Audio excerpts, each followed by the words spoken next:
बड़ा जो एस्ट्रोलॉजर्स ने मिथ फैला रखा है मार्केट में वो क्या है? कि आप आओ और चुटकी बजा के आपका भाग्य बदल जाएगा। सब फ्रॉड है। सब कुछ फ्रॉड है।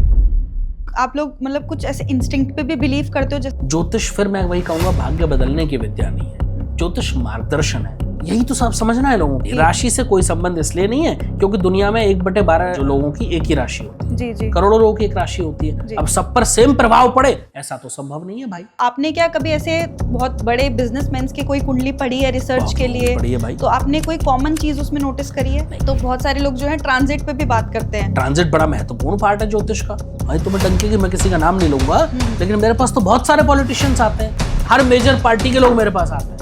तो ऐसे कौन से योग होते हैं कि जो इंसान को करोड़पति बना देते हैं?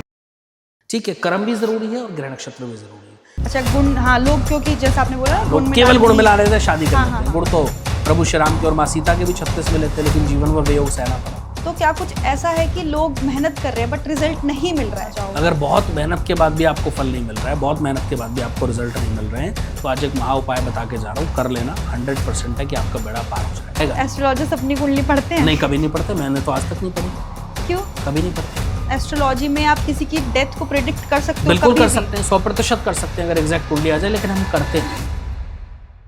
हेलो, वेलकम, नमस्ते। मैं हूं दीपांशी त्यागी और आज मैं फिर से आपके सामने हाजिर हूं एक बहुत ही अच्छे टॉपिक के साथ, जिसमें जितनी भी अभी तक आपने एस्ट्रोलॉजी से जुड़ी हुई वीडियोस देखी हैं, जिनको देख करके आप बहुत बार कंफ्यूजन में बैठ गए हो और अपने सर पकड़ लिया है कि ये मैंने क्या कर दिया, ऐसी रेमेडीज आपने कभी ना कभी किसी एस्ट्रोलॉजर के मुंह से ज़रूर सुनी होंगी।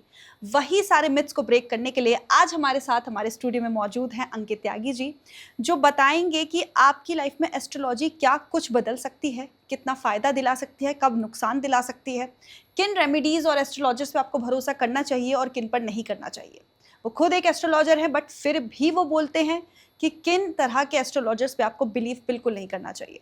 तो चलिए, आपका ज़्यादा समय ना लेते हुए हम सीधा आपको उनके पास लेके चलते हैं और उनसे पूछते हैं कि क्या कुछ एस्ट्रोलॉजी किसी भी इंसान की लाइफ में बदल सकती है और क्या कुछ उससे प्रेडिक्ट किया जा सकता है। सबसे पहले तो आपका बहुत बहुत थैंक यू अंकित जी कि आपने अपना कीमती समय हमारी ऑडियंस के लिए निकाला। आप हमारे कहने पर हमारे साथ जुड़े हैं। आपके साथ एस्ट्रोलॉजी पर तो हम बात करेंगे, बट बहुत सारे ऐसे अलग क्वेश्चंस पे मैं चाहूँगी कि आप अपने व्यूज़ रखें कि लोगों को जो आज के ज़माने में एस्ट्रोलॉजी से भ्रमित हो रखे हैं ना, उन पे थोड़े से उनको डाउट्स जो है क्लियर हों, उनके मिथ्स क्लियर हों। तो उसी दिशा में हम इस पॉडकास्ट को ले जाना चाहेंगे। तो सबसे पहले बहुत बहुत थैंक यू कि आप हमारे साथ जुड़े। बहुत आभार आपका और सभी दर्शकों को मेरा जय श्री राम। ठीक है, तो पहला क्वेश्चन मेरा यही रहेगा कि अभी के टाइम में आप खुद एस्ट्रोलॉजर हो, तो आप क्या नोटिस कर रहे हो कि सबसे बड़ा जो एस्ट्रोलॉजर्स ने मिथ फैला रखा है मार्केट में वो क्या है एस्ट्रोलॉजी के नाम पे? सबसे बड़ा मिथ यही है कि आप आओ और चुटकी बजा के आपका भाग्य बदल जाएगा। जी। सबसे बड़ा मिथ यही है कि आप रातों रात करोड़पति बन जाओगे। सबसे बड़ा मिथ यही है कि आपके करोड़ों के कर्जे 2 दिन में 4 दिन में उतर जाएंगे। ये सब मिथ है। अगर ऐसा होता तो लोग खुद भी करोड़पति बन चुके होते, बैठ के पॉडकास्ट नहीं कर रहे होते। ठीक है, तो ये सबसे बड़ा मिथ है। मैं हमेशा बोलता हूँ कि ज्योतिष एक मार्गदर्शन है और मार्गदर्शन ही रहेगा, ये समझ लो। बस आप उस रास्ते पर अगर चलते हैं तो आप अपना भाग्य बदल पाएंगे, लेकिन बदलेगा कौन? आप खुद। कोई ज्योतिष आपका भाग्य नहीं बदल सकता। आपको ज्योतिष सिर्फ रास्ता दिखाएगा। अगर आप उस रास्ते पर चलते हैं तो आपका भाग्य खुद ब खुद बदल जाता है। बहुत सारे लोगों की तो मैं देखती हूँ दुकान ही ऐसे चल रही कि आप ये रेमेडी करो, 21 घंटे में आपको रिजल्ट दिखेगा, 48 घंटे में आपको रिजल्ट दिखेगा, 1 हफ्ते में आपको रिजल्ट दिखेगा। ये सब कुछ फ्रॉड है। सब फ्रॉड है। सब कुछ फ्रॉड है। बहुत बड़े बड़े जो अभी प्रोक्लेम्ड एस्ट्रोलॉजर्स हैं, जो इंस्टाग्राम और यूट्यूब पे बहुत वायरल है, आप उन सबको फ्रॉड बोल रहे हो? मतलब बिल्कुल फ्रॉड है भाई। अगर कोई कह रहा है कि 21 घंटे में मैं आपको करोड़पति बना दूंगा, 4 दिन में अरबपति बना दूंगा, करोड़पति बना दूंगा, लखपति बना दूंगा, करोड़ों कर्जे उतरवा दूंगा, सब फ्रॉड है। तो आओ मेरे पास, मैं चैलेंज कर रहा हूँ, जिसमें दम हो आओ ना। क्यों नहीं आता कोई भी? मैं तो खुलेआम चैलेंज करता हूँ। पर आपको क्या लगता है कि और सच तो ये है कि जो लोग ये क्लेम करते हैं ना, वो ज्योतिष है ही नहीं। उन्होंने ज्योतिष पढ़ी ही नहीं है, क्योंकि ज्योतिष आपको करोड़पति अरबपति बनाने की विद्या नहीं है। जी। ये समझना है लोगों को। और जिस दिन ये समझ आ गया, उस दिन इन लोगों की, जो आपने कहा ना, दुकान, वो बंद हो जाएगी। तो जो भोली जनता है वो क्यों नहीं इस तरह की, वो डर में है या अब समझ में आ रहा है, समझ चुकी है? अब समझ में आ रहा है लोगों को। धीरे धीरे आप देखो ना, जितने ऐसे एस्ट्रोलॉजर्स थे उनके गायब हो गए सब, वो धीरे धीरे खत्म होते जा रहे हैं। ठीक है, तो अब जनता समझ रही है, जनता को पता है, आम लोगों को पता है, हमारे दर्शकों को पता है कि क्या सही है और क्या गलत है। समझ आ जाता है, थोड़ा लेट समझ आता है, वो मैं भी समझता हूँ, लेकिन समझ में खा के आए चाहे कैसे आए, लेकिन समझ में चीजें आती हैं, ये डेफिनेट है, और लोग अब समझ चुके हैं। अच्छा, मार्केट में नया नया एआई आया, अभी तक तो लोगों का कहना था कि एआई सबकी नौकरियां खा जाएगा, बट अब तो ऐसा लग रहा है कि एस्ट्रोलॉजर्स की भी नौकरियां कहीं एआई ना खा ले। जब कंप्यूटर आया था तो लोगों ने कहा अब तो सबकी नौकरी चली जाएगी, गई किसी की? उल्टा कंप्यूटर की वजह से बहुत सारे ऑप्शन क्रिएट हो गए। वही एआई है, कोई नई चीज नहीं आई है कि लोगों की नौकरियां खत्म हो जाएंगी, सब कुछ खत्म हो जाएगा, ऐसा बिल्कुल नहीं होने वाला है। बेफिक्र रहिए, अपने आप को स्किल्ड बनाइए। जब कंप्यूटर आया तो लोग स्किल्ड नहीं थे, स्किल्ड बने। आज उस कंप्यूटर के लिए कितने लोगों की आवश्यकता पड़ती है। इंटरनेट वाला अलग आता है, रिपेयरिंग वाला, हार्डवेयर वाला अलग, सॉफ्टवेयर वाला अलग, कोडिंग वाला अलग, सेल करने वाला अलग, परचेज करने वाला अलग, सर्विस करने वाला अलग, कैरी करने वाला अलग। दुनिया उसी से चल रही है। तो खत्म हुआ नहीं हुआ ना, उतने ऑप्शंस बढ़ गए। वही एआई में होना है भाई, आप अपने आप को थोड़ा स्किल्ड बना लो। दूसरी बात, रही बात ज्योतिष की, कि ज्योतिष की एआई जो है खत्म कर देगा। एआई जीवन में प्रेडिक्शन नहीं कर सकता। क्यों? एआई कहाँ गया था? अभी इतनी बड़ी बड़ी प्रेडिक्शन हमने करी थी, बंगाल चुनाव की करी, बिहार चुनाव की करी, क्यों एआई ने नहीं करी है प्रेडिक्शन? बताइए मुझे, कहाँ गया था एआई? क्योंकि बस की नहीं है भाई। एआई में तो उतना ही बोलेगा ना जितना फीड किया गया है। वो कोई ह्यूमन तो है नहीं जिसके अंदर। अच्छा, एआई को किसने बनाया? ह्यूमंस ने, इंसानों ने। तो इंसानों से ऊपर एआई कैसे हो सकता है? तीसरा, ज्योतिष का कोई सटीक सिद्धांत ही नहीं होता। ज्योतिष में देश काल और परिस्थिति पर ज्योतिष निर्भर करता है। तो ज्योतिष में कोई एक्यूरेट सिद्धांत नहीं है, और वहां जितना फीड कर दिया वो उसी पर बोलेगा। आपकी कुंडली में आपके गुरु आपको अलग फल देंगे, उसी भाव में मुझे अलग फल देंगे, क्योंकि हमारे पूर्व जन्मों के कर्म भी तो जुड़े हैं, प्रारब्ध भी जुड़े हैं। उनको कैसे भूल जाएंगे? अब एआई को तो नहीं पता वो चीजें। तो इसलिए एआई ज्योतिष की जगह ले लेगा, ऐसा संभव नहीं है। तो आप मानते हो कि एआई कुछ भी करे ना करे, बट वो एस्ट्रोलॉजी नहीं कर सकता है? हाँ, कहाँ से करेगा? और बेसिक चीजें तो कोई भी सॉफ्टवेयर कर सकता है, और एआई से हेल्प मिल जाती है। जैसे फॉर एग्जांपल, पहले हम कुंडली बनाते थे, तो मैनुअल कुंडली बनाते, तो एक कुंडली बनाने में कई दिन लग जाते थे। उस ईयर का पंचांग निकालना, फिर वो गणना करना, कैलकुलेशन करना, तब कुंडली बनाना। अभी हम क्या सॉफ्टवेयर में डालते हैं और 1 मिनट में हमारे सामने, कुछ सेकंड में कुंडली आ जाती है। तो उससे हमें एक फायदा हुआ कि वो जो हमारा समय था वो बच गया। लेकिन उस कुंडली की गणना करना वो आज भी हमें करनी पड़ती है। जो सॉफ्टवेयर में लिखा है वो एक्यूरेट नहीं होता। अगर वो सही होता तो हमारे पास लोग क्यों आते? पॉसिबल ही नहीं है। क्या एस्ट्रोलॉजी करते टाइम आप लोग मतलब कुछ ऐसे इंस्टिंक्ट पे भी बिलीव करते हो? जैसे आपने बोला ना कि एक जो गुरु स्वामी है या कोई भी, वो किसी को कुछ फल देगा, दूसरे को कुछ फल दे सकता है। तो नंबर्स ले लो, एस्ट्रोलॉजी के गुरु ग्रह सब आप कैलकुलेट करते हो, बट क्या एक इनर आवाज होती है ना, किसी हमारी मन की आवाज आती है कि नहीं इसमें ये होकर रहेगा, जिस बेसिस पे आप लोग जो है प्रेडिक्शंस भी करते हो? मैं एक बात हमेशा कहता हूँ दीपांशी जी, कि ज्योतिष केवल पढ़ाई नहीं है जी, ज्योतिष साधना भी है। बिल्कुल ठीक है। और अच्छा ज्योतिष वही है जिसने साध लिया खुद को, ये फैक्ट है। ज्योतिष नो डाउट, मैं ही सबसे ज्यादा बोलता हूँ कि ज्योतिष गणित है, गणनाओं के सिवा कुछ नहीं है। लेकिन अच्छा ज्योतिष वही हो सकता है जो साधक हो, ये भी फैक्ट है।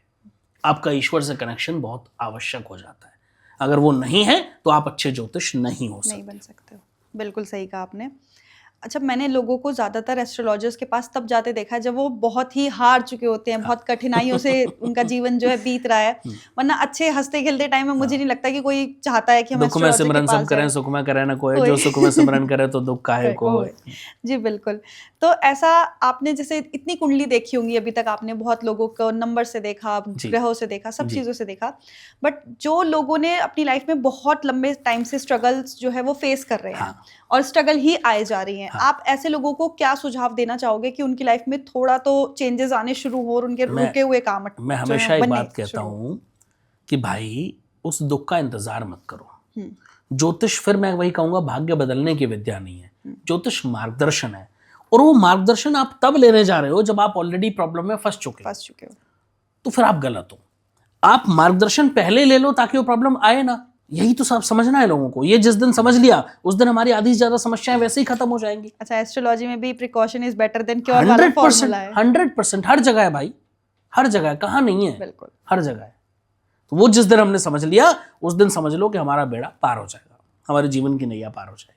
तो कुछ लोग होते हैं ना ऐसा कि मतलब वो खुद भी ऐसा देखते हैं और कोई सामने से भी उन्हें देखे तो बोलते हैं कि इसका तो जीवन ही ऐसा गया है। नहीं, ऐसा बिल्कुल नहीं है। ऐसे बहुत लोग आप अच्छे ज्योतिष के पास जाइए, आपकी कुंडली को जो डिकोड करना जानता हो, जो अच्छे से पढ़ना जानता हो। केवल लगन कुंडली देख लिया, नववांश चार्ट देख लिया, ये कुंडली देखना नहीं है। कुंडली को बहुत ज्यादा डिटेल में डिकोड करना पड़ता है और कुंडली देखने में समय लगता है। आज भी जो लोग 2 मिनट में कुंडली देखते हैं, मैं उनको ज्योतिष नहीं मानता किसी भी परिस्थिति में। ठीक है, कुंडली को समझने के लिए बहुत समय चाहिए होता है, और इंडिविजुअल उस जो प्रॉब्लम है उससे रिलेटेड उनके चार्ट को स्टडी करना, वो बहुत ज़रूरी हो जाता है, तब जाकर के हम किसी निष्कर्ष पर पहुंचते हैं। और एक अच्छा ज्योतिष जो अच्छे से कुंडली को डिकोड करे वो आपको बता सकता है कि आपके जीवन में इस समय इस तरह की घटनाएं हो सकती हैं, तो आप सावधान रहिए, सतर्क रहिए, और सतर्कता ही बचाव है, ये फैक्ट है। अच्छा, कुछ कुंडलियां ऐसी भी होती हैं कि रातों रात उनको जो है सड़क से उठा के स्टार बना देती हैं। देखो वो ग्रह होते हैं, नो डाउट, लेकिन रातों रात कभी कुछ नहीं होता, इसमें कोई डाउट नहीं है, बट ग्रह नक्षत्र का बहुत बड़ा रोल है। देखो सीधी सी बात है कि एक बच्चा एक घर में पैदा हो रहा है जहां उसको कुछ नहीं मिला, एक बच्चा एक ऐसे घर में पैदा हो रहा है जहां उसको बचपन से ही पूरा जमा जमाया साम्राज्य मिल गया।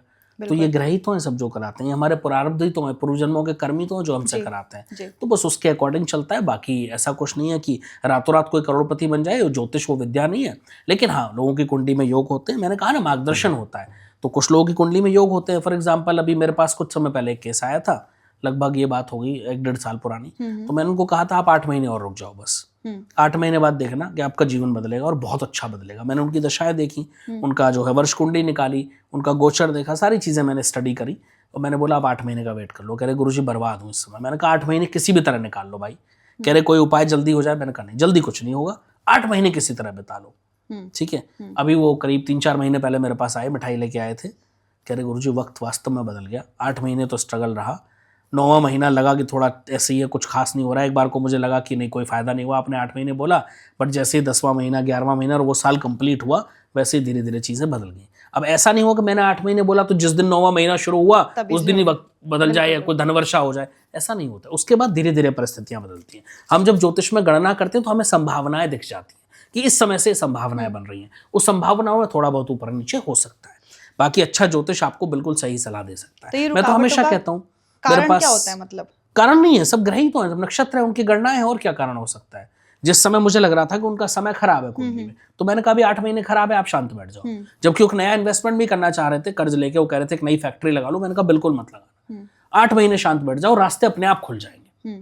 कह रहे 9वें-10वें महीने से अपने आप रास्ते खुलने शुरू हुए, अपने आप बन गया काम, और धीरे धीरे धीरे धीरे उनकी सारी प्रॉब्लम खत्म हो गई, कर्जे भी कम हो गए। अब कह रहे बाकी तो उतर जाएंगे, एक दिन में तो कुछ नहीं होता, लेकिन रास्ते बन जाए। और इंसान को अगर रास्ता मिल जाए तो फिर चलना बड़ा आसान हो जाता है, अगर सही रास्ते का पता चल जाए। तो कौन सा ऐसा ग्रह की जो आपको जल्दी से जल्दी सक्सेस दिला देता है? कोई एक ग्रह कभी आपको सक्सेस नहीं दिला सकता, आपकी कुंडली में कौन सा ग्रह कहाँ बैठा है वो सबसे महत्वपूर्ण है, ठीक है। अगर कोई ये कह रहा है कि आपको जो है राहु करोड़पति बना देगा, शुक्र आपको लग्जरी दिला देगा, ये सब बेवकूफी बनाने वाली बातें हैं।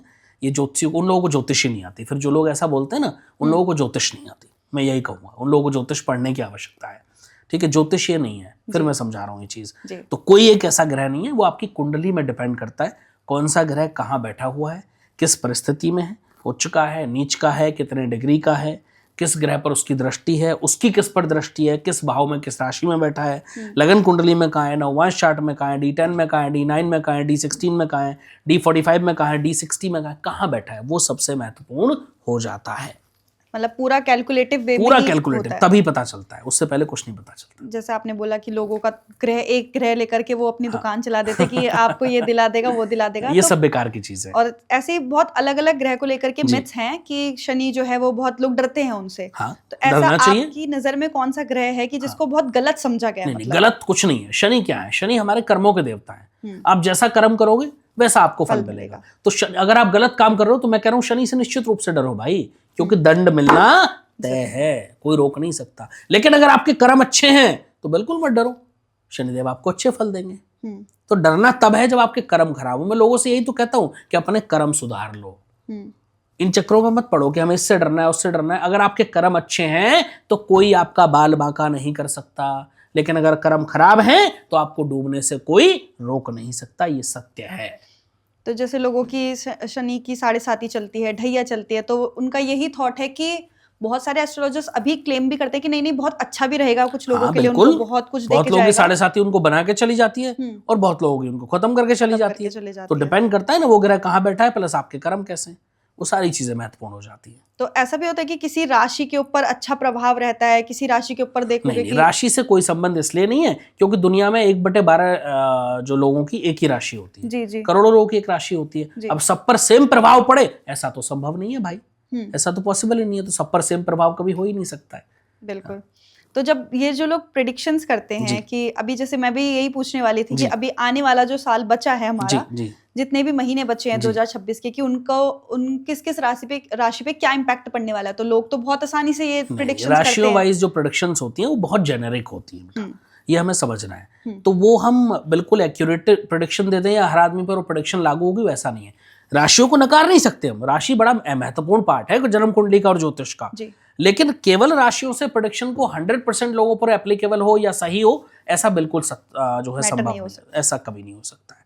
तो राशि तो अलग अलग हो सकती है, राशि करोड़ों लोगों की एक ही होती है, लेकिन कुंडली सबकी अलग होती है। तो वो कुंडली में वो ग्रह कहाँ बैठे हैं, कुंडली के किस भाव में किस ग्रह का गोचर हो रहा है, क्या दशा है, क्या अंतरदशा है, क्या ग्रहों की पोजीशन है, वो सब बहुत महत्वपूर्ण हो जाता है। तो जैसे अभी लोगों ने इतना बोला कि ये सूर्य का साल है, ये राशि वाले तो चमकने ही वाले हैं, ये राशि वाले थोड़ा सतर्क रहे तो ज्यादा अच्छा है। वो हम भी बोलते हैं, ऐसा नहीं है मैं नहीं बोलता हूँ, मैं भी बोलता हूँ, लेकिन मैंने कहा ना वो बहुत जेनेरिक कैलकुलेशन होती है, उसको आप 100% अपने से मैच करेंगे तो वो गलत हो जाएगी, वो सही नहीं होगी। वो जेनेरिक होती है कि लगभग इस तरह की परिस्थिति इस राशि के लोगों की रहेगी, लेकिन एग्जैक्ट क्या होगा वो कुंडली देखने के बाद ही पता चलता है। अच्छा, राशि से क्या आपको ये भी पता चलता है कि किस एज पीरियड में आपका जो है अच्छा टाइम आने वाला है? राशि से नहीं, कुंडली से, पूरी कुंडली से पता चलेगा। पूरी कुंडली से निश्चित रूप से बताया जा सकता है कि इस समय आपका अच्छा समय आएगा और इस समय आपका खराब समय आएगा, ताकि आप सतर्क रह सकें या ज्यादा मेहनत से अच्छे समय में ज्यादा लाभ ले सकें।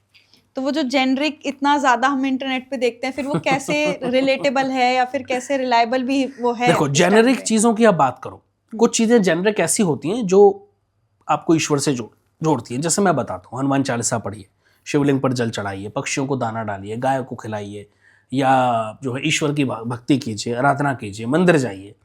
अब इससे किसी राशि का किसी कुंडली का कोई संबंध नहीं है, कोई भी करेगा तो फायदा ही मिलेगा।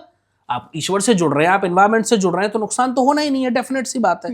जब नुकसान नहीं है तो कोई भी कर सकता है। लेकिन कोई ऐसे जेनेरिक उपाय कि भाई आप ये चुटकी बजाओ करोड़पति बनो, 3 चुटकी यहाँ मारो सब आपके वश में हो जाएंगे, ये सब बेवकूफ बनाने वाली चीज है, ऐसा बिल्कुल कुछ नहीं होता है। ठीक है, जो भी अभी तक लोगों को लगता था जेनरिक अपने सुन करके कि ये राशि हमारी है तो हमारे साथ ये होने वाला है, तो कहीं ना कहीं राशि पढ़नी चाहिए, मैं भी पढ़ता हूँ भाई, और मैं बताता भी हूँ लोगों को, बट वो बहुत जेनेरिक है। उसके बहुत कम चांसेस हैं कि वो आपके साथ एक्यूरेट कुछ लोगों के साथ मैच होगी, कुछ लोगों के साथ नहीं होगी एक्यूमुलेट, बिल्कुल। ठीक है, अभी जैसे लोगों को आज के टाइम पे ना पैसा, बिजनेस, जॉब, इस सब के लिए बहुत ज्यादा दिमाग में रहता है, और लोग आज के टाइम पे जैसे हमारे मोदी जी ने भी कहा है कि स्टार्टअप्स पे वो करो, मेक इन इंडिया पे फोकस करो, तो लोगों का है भी कि बहुत ज्यादा ध्यान दे भी रहे हैं। तो कौन सी ऐसी कुंडलियां होती हैं जो बिजनेस माइंडेड होती हैं और वो बिजनेस करें? मतलब आप ये समझाइएगा थोड़ा सा हमारे दर्शकों को कि किस तरह की कौन से अगर उनके पास ग्रह हैं रिलेटेबल और उनके पॉजिटिव साइड में है तो उनको जो बिजनेस है वो बिल्कुल पॉजिटिव रिजल्ट्स देगा, और कौन सी ऐसी कुंडलियां हैं जिनको बिजनेस जो है वो थोड़ा फेलियर्स दिखा सकता है? देखो, इसके लिए कुंडली की अगर मैं बात करूं तो कुंडली के भावों की चर्चा करनी पड़ेगी। जब तक कुंडली के भावों की चर्चा ना करें तब तक ये चर्चा अधूरी हो जाती है। जब हम लगन कुंडली देखते हैं तो लगन कुंडली के अंदर पहले तो आपका लग्नेश, लगन का लॉर्ड, कितना स्ट्रॉन्ग पोजीशन में बैठा हुआ है, ठीक है। उसके बाद आपका हम देखेंगे D9 चार्ट, उसके बाद देखेंगे D10 chart, D7 chart, D11 chart. ये सारी परिस्थितियां हमें देखनी पड़ती हैं।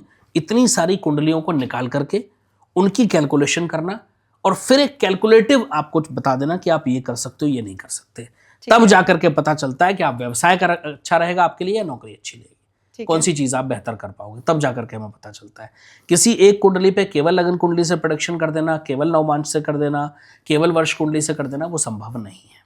अच्छा, आप जैसे एस्ट्रोलॉजर हैं और आप ये सब पढ़ते लिखते रहते हैं, जैसे आपने कहा आपको बहुत शौक भी है, तो आपने क्या कभी ऐसे बहुत बड़े बिजनेसमैन की कोई कुंडली पढ़ी है रिसर्च के लिए? पढ़ी है भाई। तो आपने कोई कॉमन चीज उसमें नोटिस करी है? नहीं, कॉमन कुछ नहीं होता। पहली बात तो हर कुंडली अलग होती है, और मैंने एक नहीं, मैंने तो हजारों कुंडलियां पढ़ी हैं अपने जीवन काल में।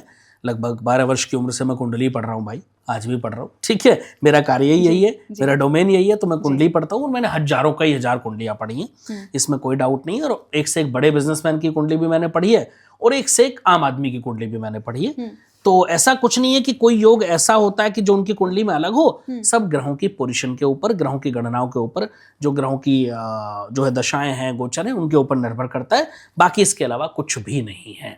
तो जब तक कुंडली सामने ना आए तब तक किसी को भी ये बताना कि भाई आपके जीवन में ये होने वाला है, संभव नहीं है। तो बहुत सारे लोग जो है ट्रांजिट पे भी बात करते हैं। ट्रांजिट बड़ा महत्वपूर्ण पार्ट है ज्योतिष का। भाई सूर्य के चारों तरफ पृथ्वी घूम रही है, वैसे वैसे ग्रहों की पोजीशन बदल रही है। तो बिना ट्रांजिट के तो ज्योतिष ही नहीं है, बिना ट्रांजिट के ज्योतिष का अस्तित्व ही नहीं है। जितने भी ज्योतिष में जो भी हम कैलकुलेशन करते हैं वो ट्रांजिट को ध्यान में रखते हुए करते हैं। अगर ट्रांजिट की हम कैलकुलेशन नहीं करेंगे तो हमारी गणनाएं कभी सही हो ही नहीं सकती, पॉसिबल ही नहीं है। जो दशाएं हैं, अंतरदशाएं हैं, सब कैसे चलता है, ये मूवमेंट से ही तो चल रहा है, तभी तो बदल रहा है सब कुछ। तो ज्योतिष का बड़ा इंपॉर्टेंट पार्ट है ट्रांजिट। तो भाई अगर किसी को गोचर नहीं आता है, ट्रांजिट ही नहीं आता, तो ज्योतिष हो ही नहीं सकता है, वो गणनाएं कर ही नहीं सकता है, संभव ही नहीं है। तो अभी जैसे रिसेंट में मेरे पास बहुत सारी ऐसी रील्स आ रही हैं कि मरकरी का जो ट्रांजिट हुआ है और वो प्रेडिक्शंस कर रहे हैं कि आप किन लोगों को थोड़ा सतर्क रहने की जरूरत है, किन को अच्छे फल देके जाएगा ये ट्रांजिट, किन लोगों को थोड़ा नुकसान हो सकता है। तो आप कुछ ऐसा बता सकते हो हमारी ऑडियंस देखो, मैं इतना कहूंगा कि जो ट्रांजिट होते हैं वो आपकी कुंडली पर निर्भर करते हैं। आपकी कुंडली के किस भाव में उस ग्रह का गोचर हो रहा है वो सबसे महत्वपूर्ण है। उस ग्रह का गोचर आपकी किसी कुंडली के अशुभ भाव में हो रहा है तो अशुभ फल देगा, शुभ भाव में हो रहा है तो शुभ फल देगा। तो आपको ये पता होना चाहिए कि आपकी कुंडली के किस भाव में गोचर हो रहा है, और वो पता करने के लिए आपको किसी अच्छे ज्योतिष के पास जाना ही पड़ेगा। बिना जाए संभव नहीं है। वैसे ही हो जाता है कि आपको सर्जरी करानी है और आप डॉक्टर के पास जाए ना, आप घर से ही 70 डॉक्टरों से फोन पे बात करते रहे, ठीक है, या उनसे समझे ही ना या पूछे ही ना, तो भाई डी कोड तो करना पड़ेगा। अब डॉक्टर फोन पे तो सर्जरी नहीं कर सकता, जाना तो आपको पड़ेगा। तो बस वही है, डी कोड तो कुंडली को कराना ही पड़ेगा। बिना डी कोड कराए कुंडली का कोई आधार नहीं रह जाता है, या किसी भविष्यवाणी का कोई आधार नहीं रह जाता है जब तक कुंडली की स्टडी प्रॉपर ना की गई हो। तो जो अभी तक लोगों ने ये ट्रांजिट्स को लेकर के और आने वाले भी ट्रांजिट्स को लेकर के जो प्रेडिक्शंस ट्रांजिट तो होते ही रहते हैं भाई। मूवमेंट तो ग्रहों का बहुत कॉमन है जी। ग्रहों का मूवमेंट नहीं होगा तो क्या होगा, ये तो होना ही होना है, निश्चित है। मूवमेंट पृथ्वी का कंटिन्यू है तो ग्रहों का भी मूवमेंट होना ही होना है, डेफिनेट है ये तो मैं वही पूछ रही हूँ कि जिन लोगों ने प्रेडिक्शंस कर दी हैं तो वो किस बेस पे, मतलब वो बता दे। राशियों के बेस पे लोग करते हैं, लगन के बेस पे करते हैं। मैंने कहा ना वो गलत नहीं है भाई, राशियों को नकारा नहीं जा सकता, लेकिन वो जेनेरिक प्रेडिक्शन होती है। एग्जैक्ट आपको क्या रिजल्ट मिलेंगे ये आपकी कुंडली ही बताएगी। एग्जैक्ट आपके जीवन पर उस ट्रांजिट का क्या इफेक्ट पड़ेगा वो आपकी कुंडली ही बताएगी। अभी गुरु का गोचर हुआ, वो गुरु किसी के अष्टम भाव में गोचर कर रहे हैं तो बीमारियां देके जाएंगे ना, प्रॉब्लम देके जाएंगे ना। और 12वें से संबंध बन गया, 6ठे से संबंध बन गया तो हो सकता है दुश्मन भी बढ़ जाए, रोग भी बढ़ जाए, कर्जे भी बढ़ जाए, समझ रहे हो। तो वो सब देखना पड़ता है, वो राशि वाइज नहीं हो सकता। अब हो सकता है गुरु का जो ट्रांजिट हुआ वो कर्क राशि में हुआ, उच्च राशि में, ठीक है। अब उन्हीं लोगों की कर्क राशि है, एक कुंडली भी मेरे पास आई थी ऐसी, उनकी जो है कर्क राशि है, उनकी उसमें गुरु का ट्रांजिट अभी 2 जून से हो गया, लेकिन गुरु की जो प्लेसमेंट है उनकी कुंडली में वो बहुत खराब थी, नवमांश में भी बहुत खराब थी। तो मैंने कहा आपका तो इस समय बड़ा खराब जाने वाला है अगला 1.5 साल। गुरु जी तो उच्च के गुरु हो गए, कर्क राशि में गोचर करें, सब कह रहे हैं बहुत अच्छा जाए कर्क राशि का समय। मैंने कहा आपका नहीं जाएगा भाई, आपकी कुंडली में पोजीशन देखो ग्रहों की, वो बहुत खराब है। तो वो डिपेंड करता है, वो ज्यादा महत्वपूर्ण होता है। अच्छा, जैसे अभी आपने कुंडली की बात करी और एक एक्सपीरियंस शेयर किया, तो मैं चाहूंगी कि आप कोई ऐसा एक्सपीरियंस भी हमारी ऑडियंस के लिए बताओ कि आपने इतने सालों से, आप 12 साल की एज से जो है कुंडलियां पढ़ रहे हैं, कि आपको भी ऐसा कुछ लगाओ कि ये मैंने बहुत यूनिक कुछ पढ़ा है इस कुंडली में, मजा भी आया आपको पढ़ने के बाद। अच्छा, मैं एक बात बोलता हूँ हमेशा बेटा कि जो भी कुंडली मेरे पास आती है, हर कुंडली अपने आप में यूनिक होती है, हर कुंडली। और मैं हर कुंडली को एक यूनिक कुंडली समझ के ही देखता हूँ। मेरे पास कोई आम आदमी आए या खास आए, उससे मुझे कोई फर्क नहीं पड़ता। मेरे लिए वो उतना ही खास है जितना कि एक नॉर्मल आदमी हो या एक वीआईपी आदमी हो। मेरे लिए वो कुंडली, हर कुंडली वीआईपी होती है, और हर कुंडली में कुछ ना कुछ यूनिक होता है, ये डेफिनेट है। तो ऐसा बिल्कुल नहीं है कि किसी एक कुंडली में कुछ यूनिकनेस हो, हर कुंडली में कुछ ना कुछ यूनिक होता है, प्रोवाइडेड वो डिपेंड करता है कि आप उसको डिकोड कर पाते हैं, पढ़ पाते हैं, लोगों को समझा पाते हैं या नहीं। दूसरा, वो कितना फलित है, कितना फायदा उनको दे सकता है, वो सबसे महत्वपूर्ण हो जाता है। तो हर कुंडली में कुछ ना कुछ यूनिक होता है। मेरे लिए तो हर कुंडली एक नया चैलेंज होती है, एक नई रिसर्च होती है, एक नया ज्ञान होता है, एक नई कहानी होती है, हर कुंडली मेरे लिए। मैं आज भी 5-6 कुंडली से ज्यादा दिन में नहीं देखता हूँ। अच्छा। हाँ, कई बार लोग कहते हैं जी हम तो 300-300 कुंडली देख लेते हैं दिन में, मैं तो नहीं देख पाता भाई। 300 कुंडली एक दिन में? ऐसा लोग क्लेम करते हैं, सो कॉल्ड एस्ट्रोलॉजर्स बोलूंगा मैं उनको, वो क्लेम करते हैं, यूट्यूब पे बैठकर कहते हैं लोग, टीवी चैनल्स पर बैठकर कहते हैं। मैं तो कहता हूँ मैं 6-7-8 कुंडली ज्यादा आज मैक्सिमम बता रहा हूँ, वरना मेरी कोशिश रहती है 5-6 कुंडली बस दिन की, खत्म, उससे ज्यादा नहीं देख पाता। समय नहीं होता ना, एक कुंडली पढ़ने में समय लगता है। चुटकी बजा के 2 मिनट में कुंडली देखना या फिर एआई से पढ़ के बता देना तो वो कुंडली देखना नहीं हुआ, वो तो बेवकूफ बनाना है लोगों को फिर। तो जैसे अभी लोग आपसे कंसल्टेंसी के लिए आते होंगे, आपसे मिलते होंगे, आपसे आप इतने अलग अलग तरह के लोगों से मिलते हो, आपने कहा वीआईपी लोग, आम आदमी लोग, सबसे मिलते हो, सब आते हैं। तो आपने क्या ये नोटिस किया है कि जो अभी बहुत करोड़पति लोग हैं या वीआईपी लोग हैं, तो वो एस्ट्रोलॉजी पे बिलीव करते हैं या 100% करते हैं भाई, बहुत मानते हैं? 100% करते हैं। मेरे पास अभी कुछ लोग से मेरी चर्चा हो रही थी, तो उन्होंने कहा गुरुजी नजर जो लगती है हमें क्यों लगती है, अंबानी को तो नहीं लगती, इतना पैसा है, अडानी को तो नहीं लगती। तो मैंने कहा आप कितनी बार उनसे मिले? कह रहे कभी नहीं। फिर मैंने कहा आपको कैसे पता है कि वो लोग इसके उपाय नहीं करते? कह रहे करते हैं। मैंने कहा वो वैसे ही मंदिर जाते हैं। अभी कल परसों अंबानी जी का जो छोटा बेटा है अनंत ने अपने बालों का दान किया। क्यों? कि वो नहीं मानते। अरे भाई सब लोग मानते हैं और मानना पड़ेगा, क्योंकि ये सत्य है और सत्य तो सत्य ही रहता है, वो विलुप्त नहीं हो सकता है। तो मानना तो पड़ता है और सब लोग मानते हैं भैया, ऐसा बिल्कुल कुछ नहीं है। कुछ लोग तथाकथित लोग जो कभी, मैं क्या बोलूं, बोलना नहीं चाहिए मुझे, कुछ ऐसे लोग जो कभी किसी वीआईपी आदमी से मिले ही ना हो, वो ये सब बातें करते हैं। वो उनको क्यों नहीं कुछ होता, वो क्यों नहीं। अरे भाई तुम्हें पता है, हमें पता है ना, हमारे पास दुनिया आती है तो हमें पता है कि कौन लोग क्या फॉलो कर रहे हैं। तो बोलने के लिए मैंने बहुत सारे लोगों को सुना है कि मतलब मेरे को तो जिन्होंने बोला वो अगेंस्ट वाले बहुत बोलते हैं ऐसे टीज करने के लिए कि अरे मोदी वोदी कहाँ, ये वो तो खुद बाबाओं के चक्कर में पड़े हैं, या फिर वो तो ये सब जरूर कराता होगा, वो जरूर अपनी कुंडली दिखाते होंगे, नहीं कराते होंगे, इस तरह की बातें करते हैं। तो आपको लगता है कि पॉलिटिशियंस और ये सब बहुत विश्वास रखते हैं? मेरे पास तो बहुत सारे पॉलिटिशियंस आते हैं भाई। हाँ तो मैं डंके की, मैं किसी का नाम नहीं लूंगा, लेकिन मेरे पास तो बहुत सारे पॉलिटिशियंस आते हैं। मेरे पास कितने सारे पॉलिटिशियंस फोन पे कनेक्टेड रहते हैं, हर समय अपनी कुंडली का विश्लेषण कराते हैं, और वो किसी भी पार्टी के हों। मैं किसी एक पार्टी की बात नहीं कर रहा, हर पार्टी के लोग, हर मेजर पार्टी के लोग मेरे पास आते हैं। अच्छा, और बताइए आप, किसने कह दिया नहीं आते? भाई सब आते हैं। ये तो साइंस है ना, ज्योतिष तो एक साइंस है, और उस साइंस को समझने वाला होना चाहिए। उस साइंस के अकॉर्डिंग अगर आप चलेंगे तो आपकी चीजें फेवर में होती हैं, फलित होती हैं। अभी आने तो आप इलेक्शन, भीड़ लग जाती है हमारे यहाँ। अच्छा, मतलब वो मतलब एक तो होता है कि हम लोग पूछते हैं, जनता पूछती है कौन जीतेगा, किसके क्या योग बन रहे हैं। जो इंसान चुनाव लड़ रहा है उसको भी तो चिंता होती है ना। जनता को तो केवल क्यूरियोसिटी होती है, लेकिन जो इंसान चुनाव लड़ रहा है उसको पता होता है। जो पार्टी चुनाव लड़ रही है उसको और ज्यादा चिंता होती है अपने अस्तित्व बचाने की, अपनी छवि की। और जो पार्टी बड़े लेवल पर चुनाव लड़ रही है उसको उतने बड़े लेवल की चिंता होगी। तो सब लोग आते हैं भैया।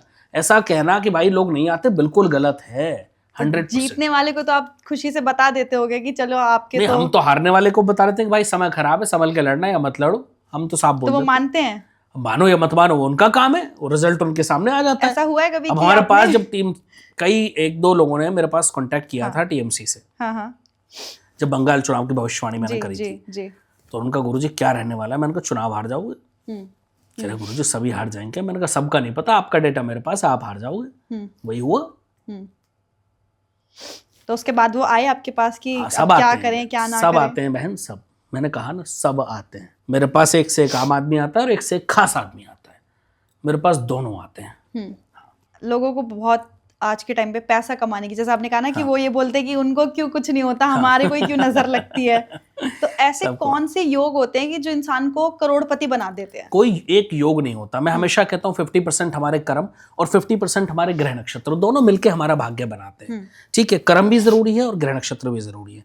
एक व्यक्ति बहुत अच्छे कर्मों के साथ, बहुत अच्छे भाग्य के साथ पैदा हो जाए, बहुत अच्छी प्लेसमेंट कुंडली में उसके ग्रहों की हो, ठीक है, और वो पैदा हो जाए किसी अच्छे घर में, तो उसको कम मेहनत में ज्यादा सफलता मिल जाती है। एक व्यक्ति जो बहुत मध्यम वर्गीय परिवार में, गरीब परिवार में पैदा हो और उसके ग्रह नक्षत्र बहुत फेवरेबल ना हो, तो उसको ज्यादा मेहनत में कम सफलता मिलती है। बस ये डिफरेंस है, मिलेगी दोनों को अगर मेहनत करोगे। इसलिए मैं कहता हूं कर्म बहुत इंपॉर्टेंट पार्ट है, लेकिन कर्म के साथ साथ ग्रह नक्षत्र भी उतना ही रोल प्ले करते हैं।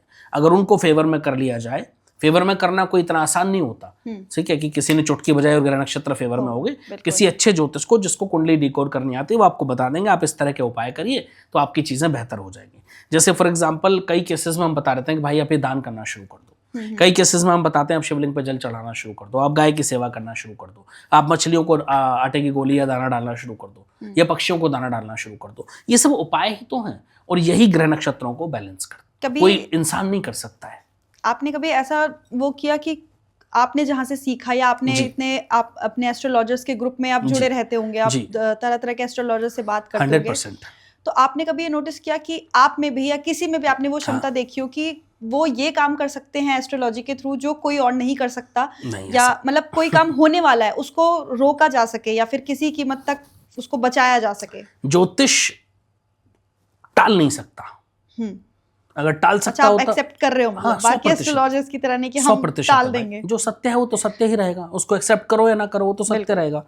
तो ज्योतिष टाल नहीं सकता, केवल उपायों के माध्यम से उस परेशानी को कम किया जा सकता है। अब मैं इसका उदाहरण आपको देता हूं। आप मेरे पास आते हैं कि गुरुजी मुझे नौकरी चेंज करनी है, मैं रिजाइन कर रही हूँ, ठीक है, फॉर एग्जाम्पल मैं एक हाइपोथेटिकल एग्जाम्पल दे रहा हूँ, मैं कहता हूँ कि आप एक काम करना बेटा, अभी नौकरी मत बदलना, 6 महीने चुपचाप यही नौकरी कर लो क्योंकि नई नौकरी मिलने में परेशानी होगी। अब अगर आपने मेरी बात मान ली तो आपने 6 महीने निकाल लिए, बिल्कुल। वहीं आप मेरे से बिना पूछे अगर रिजाइन कर दिए होते और फिर मेरे पास आते तो फिर क्या होता, वो 6 महीने नौकरी नहीं लगती, और जब नौकरी नहीं लगती तो सेविंग्स खत्म होती, कर्जे बढ़ते, प्रेशर बढ़ता, नो डाउट, ये तो सत्य है। तो उस सब से आप बच गए, बस यही ज्योतिष है। वहां मैंने कोई भाग्य नहीं बदला आपका, मैंने आपके कर्जे नहीं उतारे, लेकिन आप कर्ज लेने से ही बच गए क्योंकि आपको सही रास्ता, सही गाइडेंस, सही मार्गदर्शन मिल गया। बस यही ज्योतिष है, यही दर्शकों को समझना है। आई होप कि ऑडियंस ये वाली एस्ट्रोलॉजी पे ज्यादा विश्वास बहुत कर रहे हैं भाई, अभी लोग इस पर ज्यादा भरोसा कर रहे हैं, लोगों को पता है कि क्या सत्य है क्या गलत है, वो लोग जानते हैं।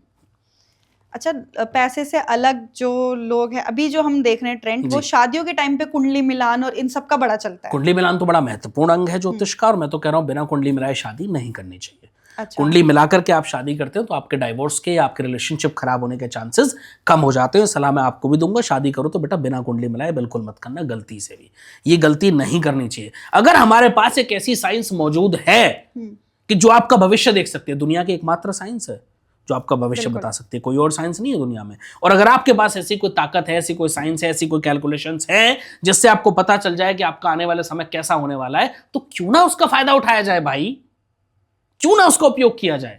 तो बिना कुंडली मिलाए शादी मत करो, तो अभी तो डाइवोर्स का रेशो घट जाएगा अगर आप प्रॉपर कुंडली मिला के शादी करते हैं। लेकिन खुद ज्योतिष नहीं बनना, जो आप ऑनलाइन जाते हो ऐप पे गुण मिला के शादी कर ले तो खुद ज्योतिष बनना बंद कर दो, वो गलत है। केवल गुण मिलान कुंडली मिलान नहीं है। तो जो डेटिंग एप्स हैं वो तो इन सब पे मतलब ध्यान ही नहीं देते हैं कुंडली मिला, वो तो कहते हैं कि आपकी प्रोफाइल है, सामने वाले की प्रोफाइल है, आप प्रोफाइल समझिए, आप प्रोफाइल वहां से लीजिए, लेकिन किसी अच्छे ज्योतिष को कुंडली जरूर दिखाइए। आपको अगर प्रोफाइल्स नहीं मिल रहे तो आप एप्स का सहारा लीजिए, ठीक है, उससे मैं मना नहीं करता। आपको जहां से भी कोई प्रोफाइल मिल रही है, आप लड़कियों को, लड़कों को, अब आजकल क्या है कि बहुत सीमित परिवार हो गए, पहले तो परिवार में शादियां दूर दूर की रिश्तेदारियों से कहीं ना कहीं से कनेक्शन बन जाते थे, अभी सीमित परिवार हो गए, लोगों के संपर्क बड़े कम हो गए, तो अभी लड़कों को लड़कियां नहीं मिल रही, लड़कियों को लड़के नहीं मिल रहे, मतलब सूटेबल, ठीक है, तो आप प्रोफाइल डालते हैं ऑनलाइन, आपको अगर कोई अच्छा मैच है तो आप लीजिए, लेकिन उस केस में भी कुंडली मिलान जरूर कराइए, वो मैंडेटरी है। तो वो अगर आप कराते हैं तो आपकी मैरिड लाइफ आसान हो जाएगी, अच्छी हो जाएगी, और अगर कोई प्रॉब्लम आने वाली है तो वो आपको पहले ही पता चल जाएगा। तो जो इतने बड़े बड़े भी मैं रिसेंट टाइम के इंसिडेंट ही बताऊं, तो क्या इन लोगों ने मतलब एस्ट्रोलॉजी पे विश्वास नहीं किया होगा या फिर किसी अच्छे एस्ट्रोलॉजर को नहीं दिखा होगा? जैसे अभी हमने केतन अग्रवाल का केस सुना, वो बहुत अच्छी वेल मैनर्ड फैमिली से हैं, वेल अर्न फैमिली से हैं, बिजनेसमैन है, दोनों ही फैमिलीज बहुत अच्छा कमाती थी और बहुत वेल नोन फैमिलीज थी, बट इतना बड़ा इंसिडेंट हुआ कि पूरा इंडिया में उसकी न्यूज़ बनी है। तो क्या उन्होंने नहीं दिखाया होगा या फिर जब शादी करी उन्होंने भी कुंडली मिलाई होगी? मैं ये कैसे कहूं कि उन्होंने दिखाया नहीं दिखाया, मुझे तो नहीं दिखाया जी। अब बाकी किसी को दिखाया नहीं दिखाया वो तो वही जान सकते हैं, जिन्होंने देखा हो या जिन्होंने दिखाया हो। मुझे नहीं दिखाया तो मैं ये नहीं कह सकता कि उन्होंने दिखाया या नहीं दिखाया, लेकिन मैं ये कहता हूं अगर आप प्रॉपर कुंडली मिला के शादी करते हो तो आपकी मैरिड लाइफ में डिस्टर्बेंस होने के चांसेस बहुत कम होते हैं, बहुत मिनिमल होते हैं, अगर प्रॉपर कुंडली मिलाई जाए। फिर कह रहा हूं केवल गुण मिलान कुंडली मिलान नहीं है, कुंडली में सैकड़ों चीजें मिलानी पड़ती है। अच्छा, गुण, हाँ, लोग क्योंकि जैसे आपने बोला लोग केवल गुण मिला रहे थे, शादी कर लेते हैं। गुण तो प्रभु श्री राम के और मां सीता के भी 36 मिले थे, लेकिन जीवन भर वियोग सहना पड़ा। तो केवल गुण मिलान कुंडली मिलान नहीं है भाई, तो उसके साथ साथ और बहुत सारी चीजें हमें कुंडली में देखनी होती है। तो आप उसको मतलब एक प्रेफरेबल कुंडली या फिर एक प्रेफरेबल मैरिड लाइफ नहीं मानते हो? मतलब जैसा आपने बोला कि सीता माँ और कहाँ प्रेफरेबल रही बताइए, जीवन भर कष्ट रहना पड़ा, जीवन भर उनको जो है एक दूसरे का वियोग सहना पड़ा, तो एक अच्छी मैरिड लाइफ थोड़ी रही। अगर मैं एक एग्जांपल के तौर पे बात करूं, वो तो देखिए वो ईश्वर हैं, वो तो लीला करने के लिए धरती पर आते हैं, तो उन्होंने तो ये लीला की और एक मर्यादा स्थापित की दुनिया में, ठीक है। लेकिन अगर हम एक आम आदमी की भूमिका में बात करें, उसको एक आम आदमी की तरह हम उस स्टोरी को किसी और पर अप्लाई करें, प्रभु की बात छोड़ दीजिए, मां जानकी वो तो साक्षात देवी हैं, उनकी बात छोड़ दीजिए, उसी स्टोरी को हम एक आम आदमी पर अप्लाई करें तो क्या था? जीवन भर का वियोग, जीवन भर एक दूसरे से अलग रहना पड़ा, कितने सारे कष्ट झेलने पड़े, कितने सारे दुख झेलने पड़े। तो आप इस मैरिड लाइफ को एक अच्छी मैरिड लाइफ कहेंगे? नहीं, वो छोड़ दीजिए, वो तो मैंने एक एग्जाम्पल दिया क्योंकि वो तो स्वयं ईश्वर है, वो तो यही लीला करने के लिए पृथ्वी पर आए। बट एक आम आदमी के परिप्रेक्ष्य में अगर मैं बात करूं तो वो एक अच्छी मैरिड लाइफ नहीं थी। तो इसलिए मैं कहता हूं कि कुंडली मिलान में गुण मिलान के अलावा और बहुत सारी चीजें हैं जो मिलानी होती हैं और जो बहुत महत्वपूर्ण है। तो कुछ ऐसा है जो आप हमारी ऑडियंस को बता सकते हो कि ये अगर दोनों लोगों की कुंडली में है तो अच्छे योग हैं शादी के? या कोई ऐसा कुछ नहीं होता जब तक कुंडली सामने ना आए भाई, कुछ नहीं पता चलता। कोई ऐसा एक मेजर पॉइंट नहीं है जो बता दिया जाए, नहीं। हर कुंडली में ग्रह अलग होते हैं, हर ग्रह तो वही होते हैं, उनकी जो प्लेसमेंट होती है वो अलग होती है। हर कुंडली में ग्रहों की जो गणनाएं हैं वो अलग होती हैं, उनकी दृष्टियां अलग होती हैं, उनके गोचर अलग होते हैं, सब कुछ अलग होता है। तो वो मैच करने के बाद ही पता चलता है। भावों का मिलान है कुंडली मिलान, कुंडली के जो भाव हैं वो कितना मैच कर रहे हैं आपस में, वो सबसे इंपॉर्टेंट। बहुत सारे एस्ट्रोलॉजर्स को मैंने ऐसे कहते हुए सुना है कि जैसे एक कंफ्यूजन ये होती है कि मांगलिक का मांगलिक से ही विवाह होना चाहिए। बहुत सारे एस्ट्रोलॉजर्स ये कोशिश यही करनी चाहिए कि मांगलिक का विवाह मांगलिक से हो, लेकिन उसमें भी डिपेंड करता है कि आपके मंगल कहाँ बैठे हुए हैं। कई मंगल का जो है कोई ऐसा योग तो नहीं बन रहा है जिससे मांगलिक दोष कट रहा हो, या मंगल की पावर कितनी है, पोजीशन क्या है, किस भाव में है, पति के किस भाव में है, पत्नी के किस भाव में, वो सारी चीजें महत्वपूर्ण है। लगन में कहाँ है, नववांश में कहाँ है, वो सब बहुत महत्वपूर्ण हो जाता है। चंद्र कुंडली में कहाँ है, वो सब बड़ा महत्वपूर्ण है। बट बहुत सारे, वही मेरा सवाल है कि मैंने एक एस्ट्रोलॉजर को ऐसा कहते हुए सुना था कि उन्होंने बोला कि अगर आप लोगों को साथ रहते हुए बहुत टाइम हो गया है, आप लोग बहुत समय से एक दूसरे को जानते हैं, तब उस केस में आपको कुंडली मिलान या फिर मंगल दोष किसी भी चीज की चिंता करने की जरूरत नहीं है। मेरे पास ऐसे ऐसे केस हैं जिनके 8-8, 10-10 साल, 12-12 साल के रिलेशनशिप थे और शादियां 2 साल भी नहीं चली। क्यों नहीं चली? कहाँ है वो ज्योतिषी? बुलाओ जरा, मैं दिखाता हूँ उनको कुंडली, बताएं क्यों कुंडली मिलान की जरूरत नहीं थी। ये वो लोग हैं जिन्होंने ज्योतिष को पढ़ा नहीं है, जिन्होंने ज्योतिष को जिया नहीं है। अगर ज्योतिष पढ़ी होती तो ये सब बातें नहीं कर रहे होते।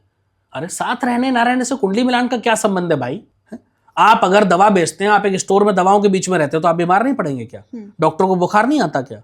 ये तो वही वाली बात होगी कि आप डॉक्टर हैं तो आप बीमार नहीं हो सकते क्योंकि आप तो डॉक्टर हैं। अरे कहाँ का लॉजिक है भाई? तो थोड़ा लॉजिकल बात करनी चाहिए लोगों को, मुझे ऐसा लगता है। बिल्कुल ठीक है। मुझे लगता है जो शादी को लेकर के तो आज के टाइम पे तो बहुत लोगों के मन में जो डर बैठा है, आई होप कि वो अब एस्ट्रोलॉजर्स को कंसल्ट करें शादी से पहले। अच्छे एस्ट्रोलॉजर को कंसल्ट करिए, आपको एक सही गाइडेंस मिल जाएगी। ठीक है। अच्छा, लोगों को ये रहता है कि हम, जैसा आपने बोला ना कि मेहनत करो, फिर उसका आउटकम उसके हिसाब से नहीं आ रहा, तो बहुत चीजें मैटर करती हैं उसमें भी। तो क्या कुछ ऐसा है कि लोग मेहनत कर रहे हैं बट रिजल्ट नहीं मिल रहा है, तो उसके लिए कुछ आप ऐसी कोई रेमेडी बताना चाहो, या फिर आपकी नॉलेज में जो आपने अपने एक्सपीरियंस से सीखा वो लोगों को आप बताना चाहो? अगर बहुत मेहनत के बाद भी आपको फल नहीं मिल रहा है, बहुत मेहनत के बाद भी आपको रिजल्ट नहीं मिल रहे हैं, तो आज एक महा उपाय बता के जा रहा हूँ, कर लेना। 100% है कि आपका बेड़ा पार हो जाएगा, आपकी मेहनत का रिजल्ट आपको मिलना शुरू हो जाएगा। क्या करना है आपको? 2 उपाय करने हैं, ठीक है। पहला उपाय तो 7 बुधवार लगातार 2 पान का बीड़ा, पान मीठा पान आता है जिसको पान का बीड़ा भी बोलते हैं, वो आप गणपति जी के मंदिर में जाओ और वहां चढ़ा दो। दोनों उनको चढ़ा दो। पुजारी जी से 1 पान वापस ले लो और 1 वहां चढ़ा रहने दो। वो पान आप प्रसाद के रूप में आप ग्रहण कर लो। गारंटी है कि आपका भाग्य बदलना शुरू हो जाएगा, विघ्न आपके कट जाएंगे, संकट नाशन गणेश जी आपके संकटों का नाश कर देंगे। पहला उपाय। दूसरा उपाय, आप रोज सुबह सूर्य को जल देना शुरू कर दो। ग्रहों में एकमात्र ऐसे ग्रह हैं जो हमें प्रत्यक्ष दिखते हैं, उसके बाद चंद्रमा आते हैं। सूर्यदेव सबसे ज्यादा प्रत्यक्ष दिखते हैं, ठीक है। और एनर्जी पूरी उन्हीं से मिलती है हमें, सूर्य के बिना तो कुछ नहीं है। और ज्योतिष में सूर्य को पिता का कारक कहा गया है। तो आप रोजाना सूर्यदेव को जल देना शुरू कर दो, आपके बहुत सारे संकट खत्म हो जाते हैं और आपके जीवन में उन्नति का मार्ग प्रशस्त हो जाता है। अच्छा, बहुत सारे लोगों का, जैसा आपने बोला, ये उनके लिए जो बहुत मेहनत करे बट रिजल्ट नहीं निकल रहे। बहुत सारे लोगों की लाइफ में क्या होता है ना, एक रिपीट प्रॉब्लम में वो फंसे रह जाते हैं। वो बहुत सारे लोग, तभी मैंने कहा ना कि जब परेशानी में डूब जाते हैं तब वो किसी एस्ट्रोलॉजर के पास जाते हैं। बट उनको वही, अब हर कोई, मुझे नहीं लगता कि आपके पास शायद पर्सनली आके कंसल्ट कर पाए या ना। फोन पर लोग बात करते हैं, वीडियो कॉल पे बात करते हैं, डिपेंड करता है। तो ऐसा कुछ आप उपाय बताना चाहोगे जो इतना टाइम से वो सेम प्रॉब्लम में फंसे हुए हैं, चाहे वो बहुत लंबे सालों से फंसे हुए हैं, महीनों से फंसे हुए हैं, कुछ ऐसा उपाय करें कि वो उस प्रॉब्लम से तो एटलीस्ट बाहर? विष्णु सहस्त्रनाम स्तोत्र का पाठ करना शुरू कर दो। कुछ ही महीनों में आप बदलाव देखेंगे अपनी जिंदगी में, बट रेगुलर करना है। और मैं हमेशा कहता हूं कि भगवान हमारे भाव के भूखे होते हैं, आडंबर के नहीं। तो भाव सच्चा होना चाहिए, श्रद्धा आपकी अटूट होनी चाहिए, विश्वास आपका अडिग होना चाहिए। उसके बाद आप ये करना शुरू कर देना, 100% तर जाओगे। अच्छा, जैसे आपने बोला अभी भगवान की बात है, तो मेरे दिमाग में एक क्वेश्चन आया। प्रेमानंद जी महाराज जी अक्सर बोलते हैं कि आप अपनी तरफ से शुरू करो जी, नाम जप शुरू करो, आप भगवान की प्रियता में अपना मन लगाओ, भगवान से प्रेम करो, मतलब वो इस तरह की बातें करते हो। तो वो बोलते हैं कि जैसे उनसे सवाल भी पूछते हैं कि हमारा ये खराब है, हमें संकट मिल रहे हैं, हमें कष्ट मिल रहे हैं, सफलता नहीं मिल रही है, तो हमारे क्या करना चाहिए। तो वो यही बोलते हैं कि आप किसी चीज में मत फर्क पड़ो, कि आपका शनि ये है, मंगल ऐसा है, बुध ऐसा है, आपको इन सब चीजों में पढ़ने की जरूरत नहीं है। वो ये क्लेम करते हैं कि आप बस नाम जप करो, आप जैसा मैं रास्ता बता रहा हूँ भगवान के निकट जाओ, तो आपको मैं एक एस्ट्रोलॉजी की चीज यहाँ जरूरत पर नहीं आपको है। टोकूंगा और मैं बोलना चाहूंगा, प्रेमानंद जी नो डाउट बहुत बड़े संत हैं और अच्छा मार्ग दुनिया को दिखा रहे हैं, और इसके लिए मैं बहुत बड़ा उनका एक आभार प्रकट करता हूँ, और उनके प्रति मेरा बड़ा सम्मान है, बड़ी आस्था है, बड़ी श्रद्धा है, ठीक है। हालांकि मैं उनसे पर्सनली कभी नहीं मिला हूँ, बट जितना मैं सोशल मीडिया पर देखता हूँ। लेकिन अगर कोई व्यक्ति ज्योतिष को नकार रहा है तो शास्त्रों को नकार रहा है भाई। वेदों के जो अंग हैं उसमें से ज्योतिष एक प्रमुख अंग है जिसको वेदांग कहा गया है। तो आप वेदों को अगर नकार रहे हो तो ये तो गलत हो जाएगा ना। आप खुद समझिए, आप एक वेदों के प्रमुख अंग जिसको ज्योतिष कहा गया उसको कैसे नकार सकते हो जी? तो आप ये तो कह ही नहीं सकते कि कोई कुछ नहीं कर सकता आपका। इट मींस तो फिर आप ये कहते हैं कि हैं सब कुछ चीजें हैं, जैसे उन्होंने बोला ना कि नहीं, मुझे नहीं पता उन्होंने क्या कहा, जैसा आपने प्रश्न किया मैं वही बता रही हूँ कि उन्होंने कहा कि उनकी भी जैसे अब किडनी फेलियर है, तो उन्होंने कहा ना कि हमारे प्रारब्ध तो हमें 100% भुगतने पड़ेंगे, बट उनका ये कहना है कि आपका नुकसान उस तरह से नहीं हो पाएगा शायद जो आप सोच रहे हो या कर रहे हो। मतलब अच्छा, ज्योतिष में हम क्या बताते हैं? ज्योतिष में हम पूजा पाठ ही तो बताते हैं, ज्योतिष में हम जो जीव जंतुओं की सेवा ही तो बताते हैं। मैं आपसे एक बात पूछता हूं, हमारे जो जीवन चक्र है, यहाँ हर क्रिएचर जो ईश्वर की है वो बहुत महत्वपूर्ण है जी। उसके बिना जीवन चक्र संपूर्ण नहीं है, एनवायरमेंट उसी से सबसे मिलकर बना है, राइट? बिल्कुल। अगर वो सब बिगड़ जाएगा तो कहीं ना कहीं चीजें प्रॉब्लम में आ जाएंगी, कहीं ना कहीं हमारा अस्तित्व प्रॉब्लम में आ जाएगा, कहीं ना कहीं सृष्टि प्रॉब्लम में आ जाएगी। तो उसी सबको तो हम करते हैं, उसी सबको तो हम ज्योतिष के माध्यम से साधते हैं। मैं कई लोगों को बताता हूँ भाई आप पेड़ लगाओ, पीपल का वृक्ष लगाओ, शमी का लगाओ, आंवले का लगाओ, नीम का लगाओ। कई लोगों को बताता हूँ। क्यों बताता हूँ? उससे क्या होगा? अब आपको जी नहीं, कोई जरूरत नहीं है आपको पेड़ लगाने की। अरे कैसी बातें कर रहे हो भाई आप? हमारे सनातन में, सनातन संस्कृति में एनवायरमेंट को सबसे ज्यादा महत्व दिया गया है। हम वृक्षों को जल चढ़ाते हैं, उनकी सेवा करते हैं। बिल्कुल। हम वायु देवता, हवा को भी हम देवता मानते हैं, ठीक है। हम जो है पृथ्वी को भी पृथ्वी देवता, हम माँ मानते हैं पृथ्वी को अपनी, ठीक है। हम आकाश को भी, हम हर चीज को हम पूजते हैं। सनातन एकमात्र ऐसी संस्कृति है जहां हम विषैले नाग को भी दूध पिलाने की परंपरा है। हालांकि दूध नहीं पिलाना चाहिए नाग को, वो गलत है, बट परंपरा है, ठीक है। क्यों है आप सोचिए।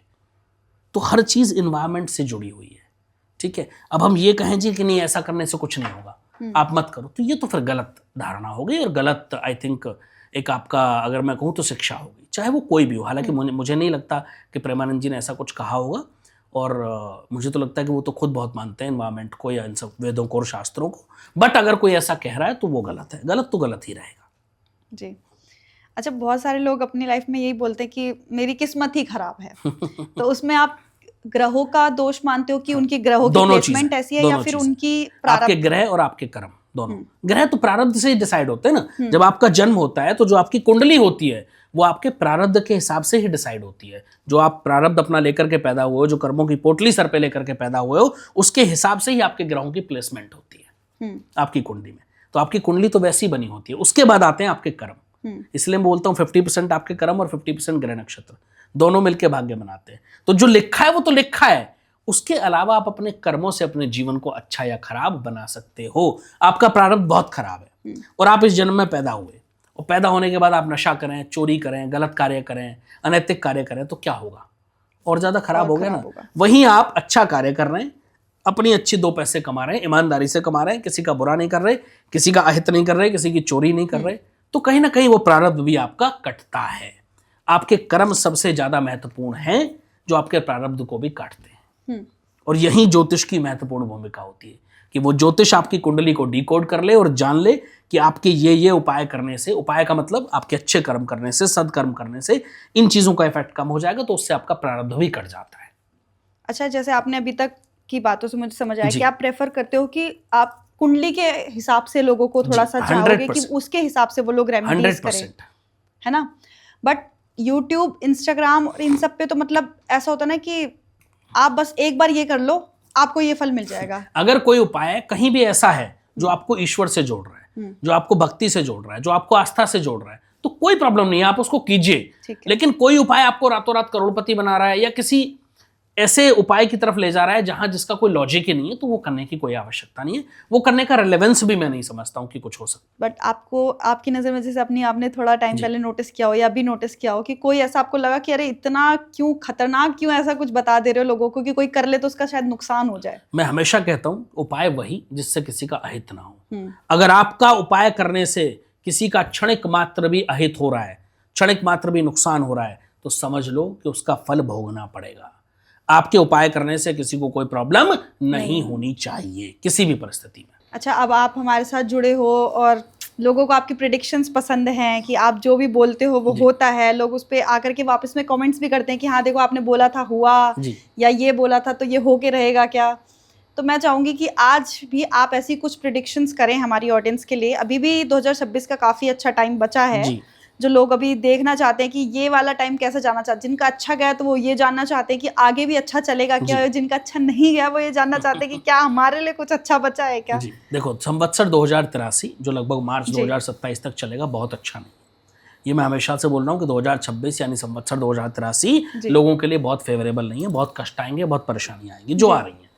बहुत आग की घटनाएं बढ़ेंगी, मैंने बोला था। भूकंप आएंगे जिसमें बड़ी जनहानि, वो वेनेजुला में आपने देख लिया।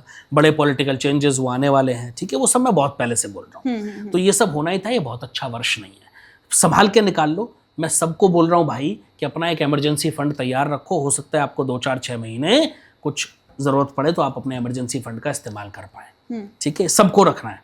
अब लोग कहेंगे जी हमें तो ज़रूरत नहीं पड़ी। अरे जोड़ भी लोगे तो तुम्हारा ही काम आएगा ना भाई, मेरे काम थोड़ी आएगा वो। तो इसलिए 2-4-6 महीने का फंड अपना, 8-10 महीने का बल्कि मैं तो कहता हूँ तैयार रखो, ताकि अगर कोई भगवान न करे दिक्कत आए तो आप अपने परिवार को संभाल पाएँ, आपको कर्ज ना लेना पड़े, आप इमीडिएटली परेशान ना हो और धीरे धीरे आप अपने आप को सेटल। तो थोड़ा कठिनाई वाला समय ही अभी आपको एग्जैक्टली। तो ये मैं कहूँगा बहुत अच्छा समय नहीं है। हालांकि बहुत नई नई पॉलिसीज आप जो है संविधान में बदलाव होते हुए आप देखेंगे इसी वर्ष में। और कहीं ना कहीं मुझे ऐसा लगता है कि भारत का जो एक्सपोर्ट है वो भी कहीं ना कहीं बढ़ेगा। अच्छा, स्पेशली डिफेंस को लेकर के मुझे ऐसी संभावनाएं नजर आती हैं। और ग्लोबल लेवल पे क्या, ग्लोबल परिस्थितियां बहुत अच्छी 2026 में नहीं रहेंगी। दुनिया में युद्ध, अशांति, ये सब रहेगा। ये सब अभी चलने वाला है, इसके लिए हम सबको तैयार रहना है। मतलब जो अभी लोग तो क्लेम कर रहे हैं कि ये ट्रीटी साइन होने वाली है, अमेरिका ईरान वॉर कोई रुकने डीड साइन वाला नहीं है। होगी। मैं हमेशा से कह रहा हूँ कि मई 2026 के आसपास ये युद्ध समाप्ति की तरफ जाएगा। मैंने बोला था, जो हुआ लगभग जून में, मई के पास ही हो गया। दूसरा मैं ये भी कह रहा हूँ कि इसके आफ्टर इफेक्ट, यानी इस युद्ध के इफेक्ट अभी मई 2027 तक रहेंगे। और मुझे तो ऐसा भी लग रहा है कि अगस्त सितंबर के आसपास फिर से कहीं अमेरिका और ईरान आमने सामने ना हो। अच्छा, 2 महीने बाद ही। और अभी इंडिया की बात करें तो इंडिया में अभी चुनावों का जोर ज्यादा है। पहले यूपी, फिर लोकसभा इलेक्शन भी जो है उसके वो तो दूर है लोकसभा इलेक्शंस तो, उससे पहले तो यूपी इलेक्शन बहुत रिसेंट टाइम्स में होने वाले हैं।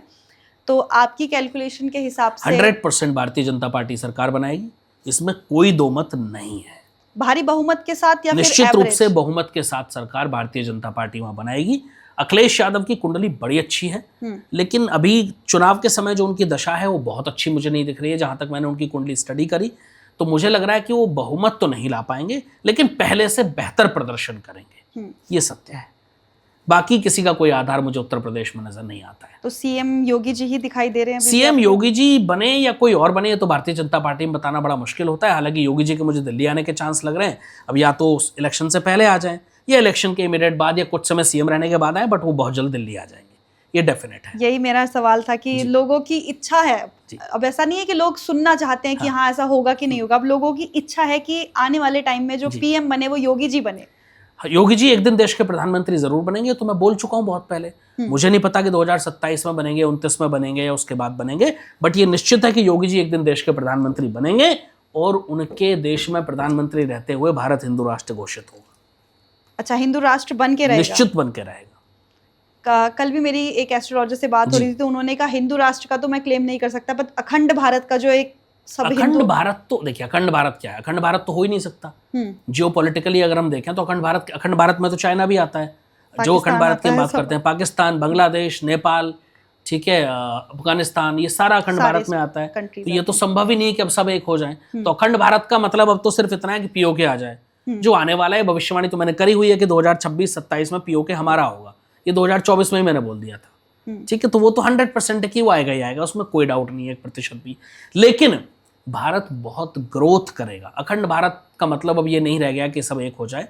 मेरी नज़र में भारत हिंदू राष्ट्र घोषित होगा जिस दिन योगी देश के प्रधानमंत्री बनेंगे, योगी जी, उनके नेतृत्व में ही हिंदू राष्ट्र घोषित होगा। तो जो मोदी जी ने एक लहर चला रखी है विकसित भारत जी, जो कि अभी हम डेवलपिंग कंट्री हैं, तो क्या ऐसे योग दिख रहे हैं कि हम चाइना की तरह और बाकी डेवलप्ड कंट्रीज की तरह अपना नाम काउंटर कराएंगे? 2032 से भारत की राहु की महादशा शुरू हो रही है और उस महादशा में भारत चाइना को मैन्युफैक्चरिंग में पीछे छोड़ देगा। अच्छा, ये गारंटी है, ये लिख के रख लो।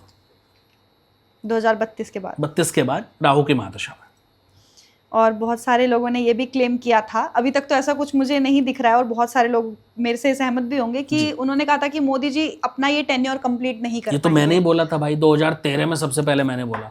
अच्छा। जब उनको प्राइम मिनिस्टर कैंडिडेट घोषित किया गया था 2013 में, उस समय की कुंडली मैंने बनाई और मैंने बोल दिया था कि मोदी जी 3 बार देश के प्रधानमंत्री बनेंगे लेकिन तीसरा कार्यकाल पूरा नहीं कर पाएंगे। तो ये तो बहुत नजदीक आ चुका है अब तो कार्यकाल पूरा होने के। निश्चित नहीं होगा पूरा, ये 100% है कि नहीं होगा। मैं अपनी इस बात पर आज भी अड़े हूं। तो मिड टेन्योर में कोई पीएम बनेगा? मुझे नहीं पता कि कब कैसे क्या होगा। मेरी गणना इतनी है कि उनका तीसरा कार्यकाल पूरा नहीं होगा। उसके पीछे कारण क्या रहेगा वो मैं नहीं जानता, वो ज्योतिष में संभव ही नहीं है जानना। मैं तो गणनाएं करके बता सकता हूँ कि ये होगा। अच्छा, अभी जून में बहुत एक ट्रेंड चला था कि एक स्पेसिफिक डेट बताई थी, हालांकि हम इस सब तरह की चीजों वो सब तो गलत है, नहीं वो करते हैं और ना ही चाहेंगे कि ऑडियंस उस सबको माने। तो आप उन जैसे एस्ट्रोलॉजर्स या बिलीवर्स को क्या एक मैसेज देना चाहोगे जिन्होंने कहा कि इस डेट को किसी बड़े राजनेता की मौत कुछ हुआ और किसी छोटे मोटे मंत्री की तो क्या उसके पीए तक की मौत नहीं हुई? कुछ हुआ नहीं हुआ।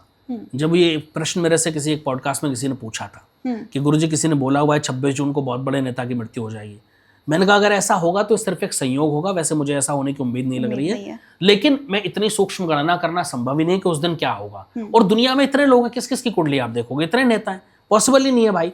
तो मैंने कहा ये गणना नहीं है, सिर्फ एक तुक्का है। अब तुक्का लग जाए तो बात अलग है, वरना चांसेस ऐसा कुछ नहीं है, तो कुछ नहीं हुआ, बड़ा सिंपल है। तो ये सिर्फ एक तुक्का है। हो सकता है व्यूज बटोरने के लिए, हो सकता है अपने आप को वायरल करने के लिए इस तरह की चीजें बोली जाती हूँ, लेकिन इसका कोई ज्योतिषीय आधार तो नहीं।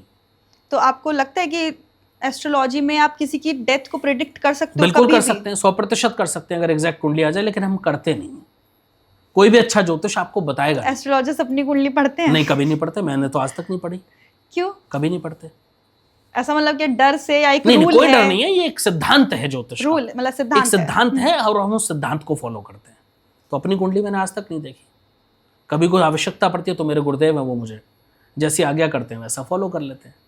तो जो आपने बोला कि हाँ डेथ प्रेडिक्ट की जा सकती है, 100% की जा सकती है। तो लोग बताते हैं कि मान लो किसी का कोई ऐसा बुरा टाइम है, उसमें उसका एक्सीडेंट लिखा है या उस पे तो हम बता देते हैं इस समय संभल के रहना भाई, ये समय अच्छा नहीं है। ये हम इशारा कर देते हैं, एग्जैक्ट नहीं बताएंगे लेकिन हम इशारा कर देते हैं कि इस समय संभल के रहना। तो अगर ऐसे डेथ के संकेत हैं तो उनको टाला जा सकता है, मतलब उस समय में?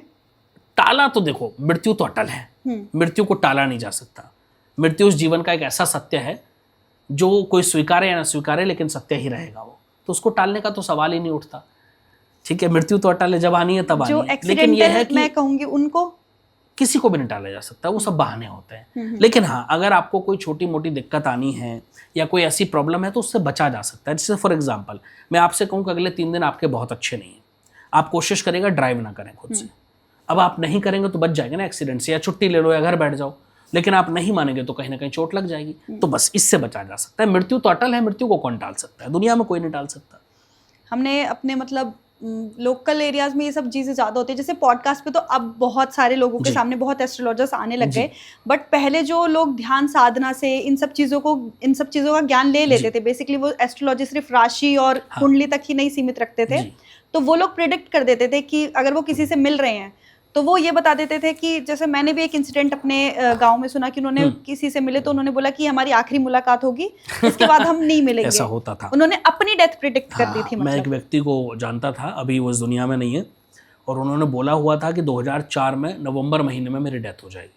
और ये उन्होंने बहुत समय पहले, वो बहुत साधना करते थे, माँ काली के भक्त थे, तो उन्होंने बोला हुआ था कि 2014 नवंबर में मेरी डेथ हो जाएगी, और एग्जैक्ट 2014 नवंबर में ही उनकी डेथ हुई। तो ऐसे बहुत सारे लोग जो हैं वो साधना, मैंने कहा ना, तो साधना है। जिसने साध लिया उसने जीवन साध लिया अपना। साधना हर किसी के बस की भी नहीं है ना।